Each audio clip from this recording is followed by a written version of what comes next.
પરંતુ ક્યાંક ને ક્યાંક અમારા આગેવાનો સૂતા હોય તેવું અમને દેખાઈ રહ્યું હતું, જેથી સમગ્ર યુવાનોએ નક્કી કર્યું, ભાવનગર શહેરના કોળી સમાજના યુવાનોએ, કે આપણે જ એક આશ્ચર્યજનક કાર્યક્રમ કરીએ. હવે આવેદન નહીં પરંતુ ન્યાય સભાનું આયોજન કરીએ. અમે એમને પોસ્ટ કરી હતી, કુંવરજીભાઈ બાવળિયા, માયાભાઈ ને પોતાની પોસ્ટ કરી હતી સોશિયલ મીડિયામાં, જે ક્યાંક ને ક્યાંક એવું સૂચવતી હતી કે અમારા સમાજના આગેવાનો ડેમેજ કોઈ ના કોઈ રીતે. ત્યારબાદ થોડો સમય બાદ એમને હીરાભાઈનો ફોટો વાયરલ કર્યો, એટલે હીરાભાઈ પણ ટ્રોલ થયા. એટલે કોળી સમાજ એક માત્ર નવનીતભાઈ માટે નથી લડી રહ્યો, હાલ જેટલા પણ ભોગ બનનાર લોકો છે તે તમામ માટે આ મંચ આપી રહ્યો છે. અને તમામ લોકોને અમે ખુલ્લીને આહવાન અને આમંત્રણ આપીએ છીએ કે અમારી સાથે જોડાવ, અમે તમારી સાથે છીએ. સામાન્ય લોકો આરે જો આવી હાલાકી હોય તો આ લોકો જે અમીર લોકો છે, બરોબર છે, તેને કેવી સુખ સગવડતા આપે છે? ગરીબ લોકોને કાંઈ નહીં અને અમીર લોકોને બધી સુખ સગવડતા, રાજકીય લોકોને બધી સુખ સગવડતા. ઇંગ્લિશમાં પણ બોલ્યા છે અને મીડિયાએ એવી નોંધ લીધી છે કે હર્ષભાઈ ઇંગ્લિશ શીખી ગયા છે. સારી વાત છે, ઇંગ્લિશ શીખ્યા છે, નવું ટ્યુશન ક્લાસમાં ગયા છે, આ ઉંમરે એમને શીખવાની જરૂર પડી છે. પરંતુ પોતાના રાજ્યમાં જ્યારે દેશના ગૃહમંત્રી એવું કહેતા હોય કે ભાઈ આપણે ઇંગ્લિશ ને પણ હિન્દી શીખવાનું છે, તો તમે ત્યાં હિન્દી બોલો ને. સ્વામી વિવેકાનંદે હિન્દીમાં વક્તવ્ય આપ્યું હતું, પરંતુ ક્યાંક ને ક્યાંક એમને અમારી સાથે જે કાંઈ પણ આડઅસર હોય એ રીતે અમને સાથે વર્તન થઈ રહ્યું છે. પરંતુ જે કાંઈ હોય, પરંતુ અમારી સભા તો થવાની જ છે, કે માત્ર ને માત્ર જીતુભાઈ વાઘાણી ચલાવી રહ્યા છે, એમાં કોઈ શંકાને સ્થાન નથી. છાતી ઠોકીને કહું છું, કારણ કે દરેક પોલીસ સ્ટેશનમાં એના કહેવા મુજબના જે કંઈ પણ વહીવટદાર હોય, જે કંઈ પણ ડિસ્ટાફ હોય, એલસીબી હોય, તમામની નિમણૂક માત્ર ને માત્ર જીતુભાઈ વાઘાણીની ઓફિસથી થઈ રહી છે.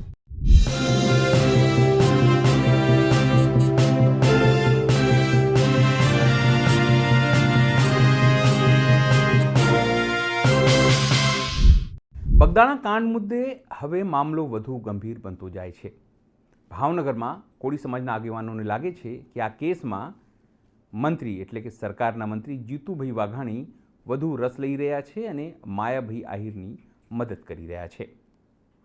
અને એટલા માટે જ હવે સમાજના આગેવાનો, યુવાનોએ સીધી રીતે જીતુભાઈ વાઘાણી ઉપર પ્રહાર કર્યા છે અને સભા હવે જીતુભાઈ વાઘાણીના વિસ્તારમાં જ રાખવાનો નિર્ણય કર્યો છે. હજુ સુધી તેમને મંજૂરી મળી નથી, પણ તેઓ મક્કમ છે. નમસ્કાર, હું છું ચિંતામણી પુત્ર અનિલ પટેલ. સ્વાગત છે આપનો અમારા વિશેષ કાર્યક્રમમાં. આપણે સીધી રીતે વાત કરી છે એડવોકેટ કિશનભાઈ મેર, જે બગદાણા કાંડ અને જે નવનીતભાઈ છે, જે પીડિત છે, એના એડવોકેટ છે, લીગલ સેલ જે છે એના પ્રમુખ છે. એમની સાથે વાત કરી છે. સીધા જઈએ ભાવનગર, આપણે સાંભળીએ તેઓએ શું કહ્યું. કિશનભાઈ નમસ્તે. નમસ્તે અનિલભાઈ. રાતનું તમારા વિઝ્યુઅલ જોયા, તમારા લોકોની સભા અને મંજૂરીના તમામ બહુ મહેનત કરી રહ્યા છો તમે લોકો. સવાલ એ છે કે કયા પ્રકારનું આ આંદોલન હવે તમે લોકો કરી રહ્યા છો? સભા કયા પ્રકારની થવાની છે હવે, અને એના માટે મંજૂરીઓ? કારણ કે એવું કહેવાય છે કે તમે લોકો જીતુ વાઘાણી જે આપણા મંત્રી છે એમના વિધાનસભામાં કરવાની વાત કરી રહ્યા છો. શું આખી વિગત શું છે, થોડો વિસ્તારથી જણાવો. જી ચોક્કસપણે. ભાવનગર શહેરમાં તમે જોયું છે કે એક પણ આવેદન પત્ર નથી દેવાનું અત્યાર સુધી. જે આખા સમગ્ર ગુજરાતમાં ઘટના બની, ભાવનગર જિલ્લાનું બગદાણા ગામ છે, પરંતુ સમગ્ર ગુજરાતમાં આવેદન પત્ર અપાઈ ગયા છે. 250 તાલુકા જિલ્લામાં કે 250 કરતા વધારે આવેદન પત્ર અપાણા છે. ત્યારે ભાવનગર શહેરની ટીમ, જે કોળી સમાજના વિવિધ યુવાનો છે, તેના દ્વારા આગેવાનોની રાહ જોઈને બેઠા હતા કે આગેવાનો કઈક કાર્યક્રમ ઘડે ભાવનગર શહેર વતી, અને તે કાર્યક્રમોમાં અમે જોડાઈએ. પરંતુ ક્યાંક ને ક્યાંક અમારા આગેવાનો સૂતા હોય તેવું અમને દેખાઈ રહ્યું હતું, જેથી સમગ્ર યુવાનોએ નક્કી કર્યું, ભાવનગર શહેરના કોળી સમાજના યુવાનોએ, કે આપણે જ એક આશ્ચર્યજનક કાર્યક્રમ કરીએ. હવે આવેદન નહીં પરંતુ ન્યાય સભાનું આયોજન કરીએ. જે ન્યાય સભા ભાવનગરથી શરૂઆત થાય અને સમગ્ર ગુજરાતમાં અલગ અલગ જિલ્લે થાય.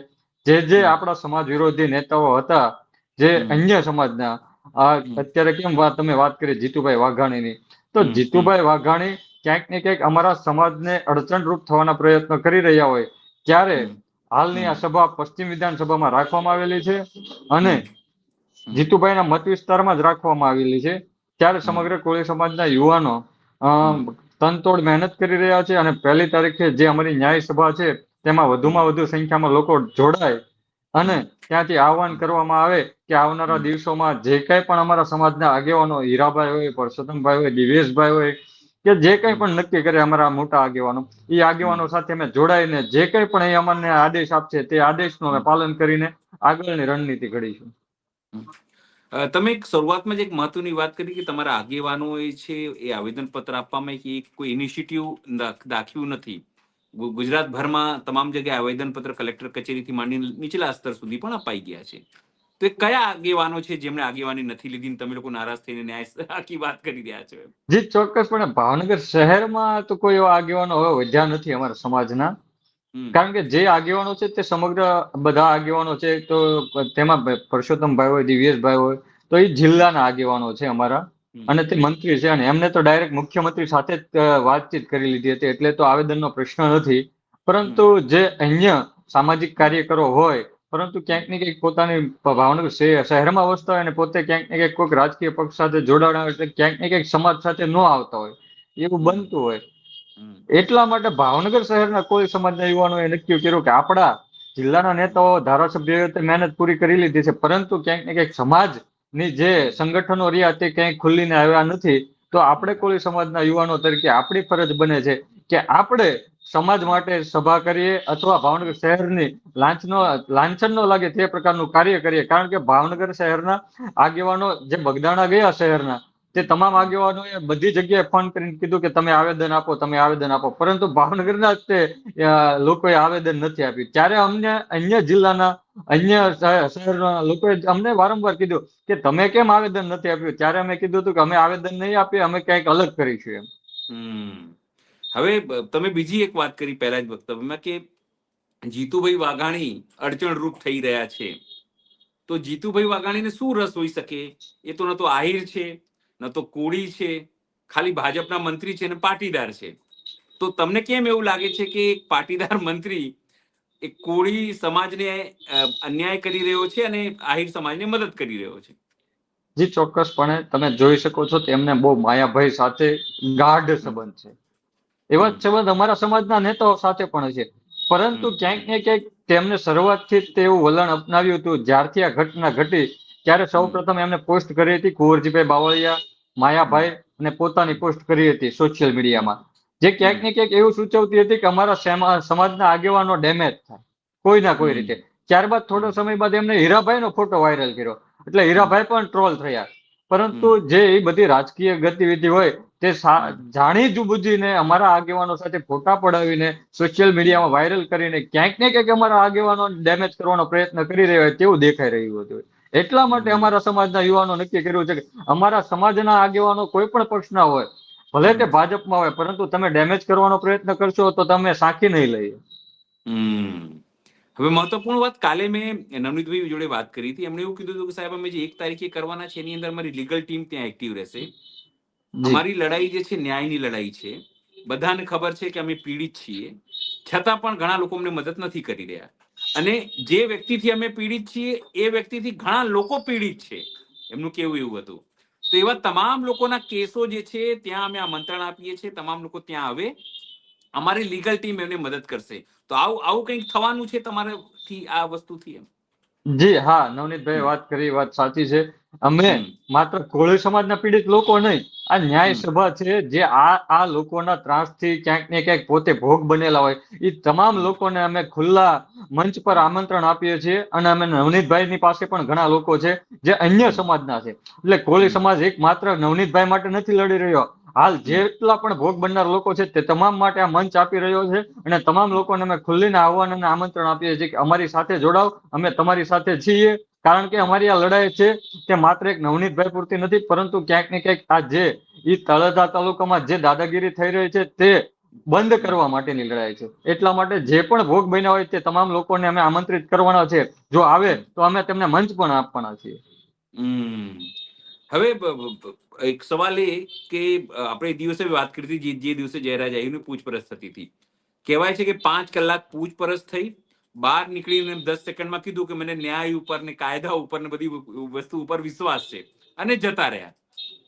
આરોપી તરીકે આવું વર્તન, જાણે અમારે તો કેવું ના જોઈએ કે જાણે આપણે કોઈ મહેમાનને બોલાયા હોઈએ અને આવો જમો આરામ કરો અને જાઓ, એવું વર્તન લાગ્યું એસઆઈટી નું. તો હવે સ્વાભાવિક છે તો વિશ્વાસ તૂટ્યો જશે એસઆઈટી ઉપરથી પણ. હવે સમાજનું કે તમે જે લોકો લીગલ ટીમ જે છે એ લોકો લડી રહી છે, તો આવી રીતે તો કેવું છે હજુ પણ એક દિવસ વાળો સવાલ હું તમને પૂછીશ. આવું તો કેવું છે કે તમે આરોપી જે મુખ્ય કિંગપિન છે જેને આપણે કહીએ એને તમે સમન્સ આપો છો. જો આવી પોલીસો તો બહુ સારી, મને બી કે તમને બી કોઈ ગુનો તમે કરો, આરોપી પેલા સમન્સ આપે, પછી તમારો જવાબ લખે, પેલા આરોપીને પેલા ફરિયાદીને બોલાવે, પછી આરોપીને બોલાવે, પછી રોજ નવા લોકોને ગોઠવે કે બે આજે 2 જણાને પકડ્યા, 4 જણાને પકડ્યા. તો શું આ ખાલી ટાઈમ પાસ ચાલી રહ્યું છે કે સિરિયસલી આ તપાસમાં કંઈક સિરિયસનેસ દેખાય છે તમને? જી, આ પોલીસની વાત આવી એટલે મને વાત અહીંયાથી યાદ આવી ગઈ. છેલ્લા 2 દિવસમાં ગુજરાત પોલીસના 3 કર્મચારીઓએ આપઘાત કર્યો, જે 100% કોન્સ્ટેબલ અને એ હેડ ગંભીર બાબત કોન્સ્ટેબલ છે. કક્ષાના છે.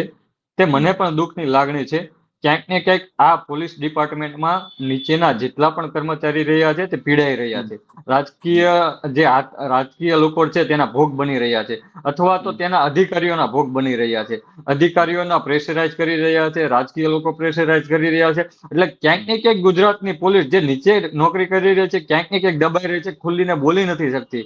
આ પણ કેસમાં એવું જ છે કે રાજકીય લોકો એન્ટર થઈ ગયા છે પોતપોતાની વર્ચસ્વની લડાઈમાં. નવનીતભાઈને ન્યાય મળતો નથી તેવું દેખાઈ રહ્યું છે, કારણ કે આઈપીએસ કક્ષાના અધિકારી તપાસ કરે છે અને એમની પાસે આજ દિન સુધી નવનીતભાઈ જે પુરાવા આપ્યા છે તેમાં જયરાજભાઈનું જેટલું નામ ખુલવું જોઈએ એને કીધું છે. નવનીતભાઈ કહે છે કે ભાઈ મેં પૂરતા પુરાવા આપ્યા છે, તેમ છતાં એનું નામ નથી ખુલતું. તો ક્યાંક ને ક્યાંક આમ ઉચ્ચ અધિકારીઓ અને રાજકીય લોકોનો ગરબો હોય એવું દેખાઈ રહ્યું છે.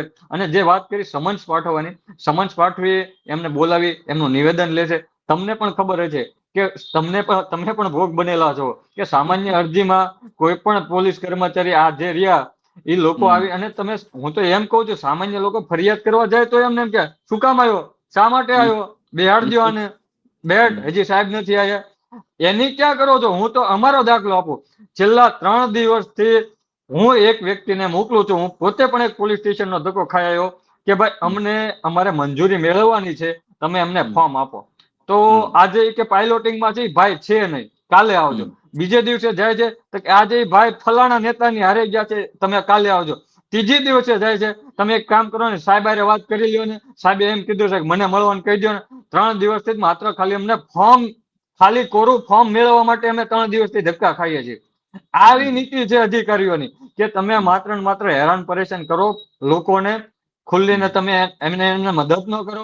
પોલીસ ડિપાર્ટમેન્ટ છે, પોલીસ સ્ટેશન રહ્યું 24 કલાક ખુલ્લું હોય. ગઈકાલે રાત્રે અમારી પરિસ્થિતિઓ એવી અમને ફોર્મ નું આપ્યું.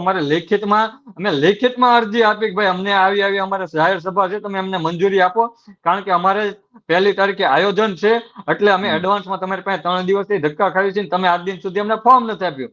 તો તમે વિચાર કરો કે સામાન્ય લોકો હારે જો આવી હાલાકી હોય તો આ લોકો જે અમીર લોકો છે, બરોબર છે, તેને કેવી સુખ સગવડતા આપે છે. ગરીબ લોકોને કાંઈ નહીં અને અમીર લોકોને બધી સુખ સગવડતા, રાજકીય લોકોને બધી સુખ સગવડતા. એટલે આવી દેશમાં પરિસ્થિતિ અને રાજ્યમાં પરિસ્થિતિ ઉત્પન્ન કરી છે રાજ્યના ગૃહમંત્રી દ્વારા. તમે વિચાર કરો, 26મી તારીખે પ્રજાસત્તાક દિવસ છે. પ્રજાસત્તાક દિવસ આપણે કેમ પ્રજાસત્તાક થયા 1950માં? કે દેશમાં સંવિધાન બધા માટે સરખો હોવું જોઈએ. એક વોટ, એક અધિકાર, તમામને અન્યાય ન થાય. હિન્દુ, મુસ્લિમ, શીખ, ઈસાઈ, તમામ વર્ણના લોકો, લિંગના લોકો, તમામ લોકો એક રહે. પણ આ પ્રજાસત્તાક દિવસ 75-76 વર્ષ થઈ ગયા. તમને લાગે છે કે તમે મને એક વખત કીધું તો જો આ હર્ષ સંઘવી મળશે તો એને સંવિધાન આપીશ. લાગે છે કે આ વખતે સિરિયસલી જે લોકો, કારણ કે હર્ષ સંઘવી તો અત્યારે ઇકોનોમિક વર્લ્ડ ફોરમમાં ગયા છે, ત્યાં જઈને ડાહી વાતો કરી રહ્યા છે, પણ એમને ખબર નથી ગુજરાતની કેવી હાલત કરી છે એ લોકોએ, કે એક ન્યાય નથી મળતો, એક તપાસ નથી કરતા. તમે વર્લ્ડ ઇકોનોમિક ફોરમમાં જઈને મોટી ડાહી વાતો કરો છો. જી, ચોક્કસપણે હર્ષ સંઘવી તમે કીધું એમ તે ઇકોનોમિક ડાયસમાં જ ગયા છે ત્યાં, અને ઇંગ્લિશમાં પણ બોલ્યા છે. અને મીડિયાએ એવી નોંધ લીધી છે કે હર્ષભાઈ ઇંગ્લિશ શીખી ગયા છે. સારી વાત છે, ઇંગ્લિશ શીખ્યા છે, નવું ટ્યુશન ક્લાસમાં ગયા છે. આ ઉંમરે એમને શીખવાની જરૂર પડી છે. પરંતુ પોતાના રાજ્યમાં જ્યારે દેશના ગૃહમંત્રી એવું કહેતા હોય કે ભાઈ આપણે ઇંગ્લિશ નહીં પણ હિન્દી શીખવાનું છે, તો તમે ત્યાં હિન્દી બોલો ને. સ્વામી વિવેકાનંદે હિન્દીમાં વક્તવ્ય આપ્યું હતું, જે મહાસભા થઈ હતી એમાં, આંતરરાષ્ટ્રીય. તો તમે પોતાની ભાષામાં કેમ રજૂઆત નથી કરતા? તમારે પોતે ઇંગ્લિશ આવડે છે, 8 પાસ છું તો છું, સ્વીકારી લો ને, હા હું 8 પાસ છું.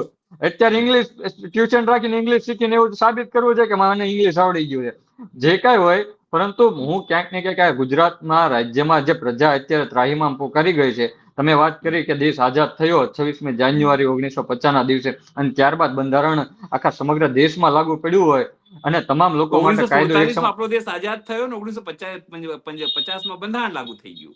હા, બંધારણ લાગુ પડ્યું એટલે તમામ લોકો એ બંધારણથી અવગત છે અને બધાને એક સમાનનો હક મળ્યો છે. તમામ લોકો કાયદો તમામ લોકો માટે એક સમાન છે. ત્યારે ગુજરાતમાં કાયદો ને વ્યવસ્થા ક્યાંક ને ક્યાંક રાજકીય લોકો ચલાવી રહ્યા હોય, ક્યાંક ને ક્યાંક અમીર લોકો ચલાવી રહ્યા હોય, ગરીબ તેનો ભોગ બની રહ્યા હોય, તેવી પરિસ્થિતિનું નિર્માણ થઈ ચૂક્યું છે. અને આવનારા દિવસોમાં જો આની ઉપર યોગ્ય કાર્યવાહી કરવામાં નહીં આવે તો આ દેશની અને આ રાજ્યની પરિસ્થિતિ ખૂબ જ વિપરીત થવાની છે. એ 100% છે. મંજૂરીની એક તમે વાત કરી કે મંજૂરી મળી ગઈ છે તમને લોકોને 1 તારીખ માટે, કે હજુ ખાલી આ લોકો આટા ફેરાના આશીર્વાદ કરી રહ્યા છે? આટા ફેરાના આશીર્વાદ ચાલી રહ્યા છે. અમે મંજૂરી માટે એપ્લાય થઈ ગયા છીએ. અમે કીધું છે કે ભાઈ તમે જે કાંઈ પણ અમારી પાસે પુરાવા, આધાર પુરાવા અથવા કાયદાકીય પ્રક્રિયા હોય એ અમે અનુસરવા બંધાયેલા છીએ. તમે અમને સમય આપો, અમે તમે જ્યારે પણ ફોન બોલાવશો ને જે પણ નિવેદનો દેવાના છે, જે કંઈ પણ ખટતા પુરાવા હોય અમે આપવા તૈયાર છીએ. તમે અમને બને એટલી વહેલા મંજૂરી આપી દો. પરંતુ ક્યાંક ને ક્યાંક એમને અમારી સાથે જે કાંઈ પણ આડઅસર હોય એ રીતે અમને સાથે વર્તન થઈ રહ્યું છે. પરંતુ જે કાંઈ હોય, પરંતુ અમારી સભા તો થવાની જ છે. મંજૂરી માટે અમે એપ્લાય થઈ ગયા છે ને, આમ મંજૂરી તો બધાનો હક અને અધિકાર છે. અમે આંદોલન નથી કરી, અમે માત્ર સભા કરી રહ્યા છીએ. સભા કરવામાં પણ જો એમને અડચણરૂપ લાગતું હોય તો આ કાયદો અને વ્યવસ્થા કોની માટે બનાવેલી છે? આ પ્રશ્ન જ છે. એના માટે તો નથી કે જીતુ વાઘાણીની વિધાનસભા ક્ષેત્ર છે એટલા માટે તો પોલીસ એવું કે સાહેબને પૂછવું પડશે, ઉપર પૂછવું પડશે, સાહેબ લીલી જી બત્તી જી આપે તો કરીશું, એવું કંઈક છે, એવું લાગે જી છે? ચોક્કસપણે સમગ્ર ભાવનગર જિલ્લાનું પોલીસ તંત્ર રહ્યા એ માત્ર ને માત્ર જીતુભાઈ વાઘાણી ચલાવી રહ્યા છે. એમાં કોઈ શંકાને સ્થાન નથી. છાતી ઠોકીને કહું છું, કારણ કે દરેક પોલીસ સ્ટેશનમાં એના કહેવા મુજબના જે કંઈ પણ વહીવટદાર હોય, જે કંઈ પણ ડિસ્ટાફ હોય, એલસીબી હોય, તમામની નિમણૂક માત્ર ને માત્ર જીતુભાઈ વાઘાણીની ઓફિસથી થઈ રહી છે. મારે વધુમાં એમાં અત્યારે નથી પડવું, પરંતુ મારી પાસે તો અઢળક પુરાવા છે. દરેક પોલીસ સ્ટેશનનો કયો સ્ટાફ ક્યાં કોનો કેસ નાખીને રખડે છે તે બધી માહિતી છે. પરંતુ અત્યારે અમારે એ દિશામાં મારે નથી બોલવું. એટલા માટે તે ભવિષ્યમાં એની માટે પણ લડાઈ લડવાની છે. કારણ કે જે પણ લોકો એની સાથે ઘરોબામાં જોડાયેલા છે, માત્ર ને માત્ર એની માટે પ્રચાર કરતા હોય તે રીતે પોલીસમાં નોકરી કરી રહ્યા હોય તેવી પરિસ્થિતિ છે. પરંતુ હાલ અત્યારે મુદ્દામાં નથી પડવું, પણ ભવિષ્યમાં એના પણ ઘટસ્ફોટ કરવાના છે. મંજૂરી નહીં મળે તો પણ તમે કીધું મંજૂરી નહીં આપે તો પણ અમે સભા કરીશું. જે કાયદાકીય પ્રક્રિયા અનુસરીને સભા કરીશું. અમને માઇકની મંજૂરી નહીં આપે તો માઇક નહીં વગાડીએ અમે. પણ સભા મારું થશે, ઘર લોકો આવશે. મારું ઘર છે. મારા ઘરે 2000 માણસ આવે તો હું તો મારા ઘરમાં તો ન સમાય, મારી શેરીમાં બેસ અને મારા ઘરના ટેરેસ પરથી હું બધાને સંબોધન કરીશ. એટલે ગાંધીજીનો માર્ગ અપનાવશો? 100%. એમને માયકની મંજૂરી નથી દેવી, સભા સ્થળની મંજૂરી નથી દેવી. મારું ઘર છે, મારા ઘરે હું બધાને લઈ જઈશ. બરાબર. હું કોઈ પણ કાયદાનો ભંગ કરવા ઈચ્છતો નથી. કોઈ પણ જગ્યાએ હું કાયદાને માનું છું અને કાયદામાં રહીને જ કામ કરવાનો છું. ભલે મને ખોટી રીતે ગુમરાહ કરવાનો પ્રયત્ન તે લોકો દ્વારા કરવામાં આવે, મંજૂરી નહીં આપે, આ નહીં આપે, પણ હું તો વકીલ છું, કાયદો જાણીને બેઠો છું. અને કદાચ અમારી ઉપર ખોટો ગુનો દાખલ કરે તો સ્વીકાર્ય છે. કારણ કે અમે જેની ઉપર સાચો ગુનો દાખલ કરવાનું કેવી છે એની ઉપર તો કરતા નથી. તો ક્યાંક ને ક્યાંક અમારી ઉપર ખોટો ગુનો દાખલ કરીને એવું તો દેખાડો કે જે લોકો સાચી લડાઈ માટે લડી રહ્યા છે એને તો અમે ફસાવી જ દેવાના છીએ. ના ના કિશનભાઈ, આપણે ઈચ્છીએ કે તમારા લોકોની સભા સારી રીતે થાય. એ પછી કોઈ પણ ચમરબંધી હોય, આમ સરકારમાં કહેતા હોય ઘણા લોકો કોઈ વાર ચમરબંધી છોડવામાં નહીં આવે. હા, બસ એ આપણો ના હોવો જોઈએ. આ લોકોનો આ મુદ્રા લેખ છે, નહીં પેલું લખાય છે કે અમારું વચન અમારું મુદ્રા લેખ છે. એટલે આ લોકોને એવું હશે કે આ વચન અમારું મુદ્રા લેખ છે. વાંધો નહીં, આપ જોડાયા કિશનભાઈ, ખૂબ ખૂબ આભાર. અને આપણે ઈચ્છીએ કે તમને મંજૂરી મળે અને તમારી સાચી લડાઈ જે છે તમે આ લોકો આગળ ચાલુ રાખો અને સરકારને આ પ્રજાસત્તાક દિને આપણે કહીએ કે સદબુદ્ધિ આપે એમને, અને કમસે કમ સંવિધાનનું પાલન કરે સરકાર, એની અપેક્ષા. આભાર કિશનભાઈ, ખૂબ ખૂબ આભાર આપવા માટે. આભાર અનિલભાઈ. કોળી સમાજના આગેવાનો જે રીતે આરોપ લગાવી રહ્યા છે અને સીધી રીતે હવે જે મુખ્ય આરોપી છે એના વિરુદ્ધમાં તો નિવેદન કરી રહ્યા છે, પણ એમને લાગે છે કે જીતુભાઈ વાઘાણી જે મંત્રી છે તે પણ એમને સપોર્ટ કરી રહ્યા છે. એટલા માટે હવે તેને લઈને તેઓએ આમને સામની લડાઈ અને જે તમામ એલાની જંગ છે એ કર્યું છે. એને લઈને આપ શું વિચારો છો જરૂરથી અમારા કોમેન્ટ બોક્સમાં કોમેન્ટ કરજો. એ સિવાય અમારી યુટ્યુબ ચેનલને લાઇક કરો, સબસ્ક્રાઇબ કરો, બેલ આઇકન દબાવો. સાથે અમારી વેબસાઇટ છે www.gujaratplus.in, ત્યાં પણ જઈને વધુ અપડેટ થઈ શકો છો. અત્યારે માટે બસ આટલું જ. નમસ્કાર.